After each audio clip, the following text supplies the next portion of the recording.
Aku pun lekas menghabiskan kopi yang tersisa sedikit dan menyudahi perbincangan tersebut, karena aku tidak mau kemalaman ketika tiba di komplek tempat tinggalku yang cukup jauh jika ditempuh dengan jalan kaki. Selesai sholat maghrib, aku pun berpamitan ke Bi Asih agar tidak sampai kemalaman di jalan. "Sudah mau berangkat, Nak Ilham?" tanya Bi Asih yang melihatku sedang berkemas beberapa pakaian untuk dibawa pulang. "Enggih, Bi," jawabku singkat. "Makanlah dulu agar kau tidak kelaparan di jalan," ujar Bi Asih. "Ah, makin malam saja jika aku makan malam dulu," ujarku dalam hati. Bukan alasan takut akan hantu, namun di desa terpencil ini masih ada beberapa warga yang memelihara anjing sebagai penjagaan atau berkeliaran pada malam hari, karena selepas Ba'da Isya sama sekali sudah tidak ada aktivitas warga yang keluar masuk desa. Malam sudah menunjukkan pukul 8 malam.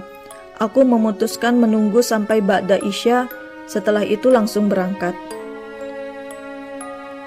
Ketika dalam perjalanan, yang pada saat itu bisa dihitung dengan jari, jalanan yang diterangi lampu, walaupun lampu kuning 5 watt. Benar saja, dari kejauhan ada beberapa ekor anjing yang terlihat siaga, seolah-olah siap menggonggong siapa saja yang lewat. "Ah, anjing sialan, benar saja dugaanku," umpatku dari kejauhan. Akhirnya, aku pun terpaksa memutuskan jalan memutar, melewati jalur alternatif, yang artinya aku mau tak mau harus melewati pemakaman tua yang terkenal dengan cerita angker, ditambah kisah kematian Suniah yang juga dimakamkan di pemakaman itu. Aku tidak mau ambil pusing, langsung melanjutkan perjalananku yang hening, sunyi, dan gelap, hanya terbantu dari penerangan sinar bulan saja. Entah mengapa terasa aneh saja malam itu, yang terang sinar bulan namun disertai gerimis kecil yang menambah suasana makin angker. Aku pun terus berjalan, yang tidak terasa sudah di depan pemakaman tua. Jalanku dipercepat agar lekas melewati tempat itu. Tiba-tiba tercium bau wangi dan anyir darah yang sempat menusuk hidungku. Anehnya, pada malam itu hampir tidak ada suara binatang malam seperti jangkrik. Benar-benar sunyi dan hening, hanya sedikit gerimis yang menambah suasana mencekam.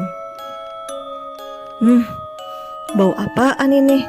ujarku sambil menyapu pandanganku ke seluruh setiap sudut yang gelap, hanya terbantu sinar bulan saja. Masih menyelidiki sambil berjalan pelan, namun tiba-tiba saja aku terhenti dan samar-samar aku melihat sesosok wanita yang membelakangiku sambil terlihat menggendong bayi dengan memakai baju daster namun lusuh. Aku sedikit ragu dengan penglihatanku. Tanpa sadar, kakiku melangkah sedikit berbelok masuk ke area pemakaman untuk memastikan siapa yang berdiri di tengah-tengah pemakaman pada malam-malam begini. Ketika sudah berjarak kurang lebih 20 meter, aku terkaget dengan sosok wanita yang wajahnya pucat, rambut terurai panjang, namun sangat kusut, hampir menggimbal itu. Menoleh sedikit ke belakang, seolah-olah tahu kehadiranku. Makin terasa bau anyir itu, aku pun tiba-tiba tersadar. "Ah!" Kaget, kalaulah itu bukan manusia. Aku pun langsung lari balik ke arah desa bibiku malam itu. Rasanya tak punya nyali jika harus melanjutkan perjalanan yang masih panjang itu.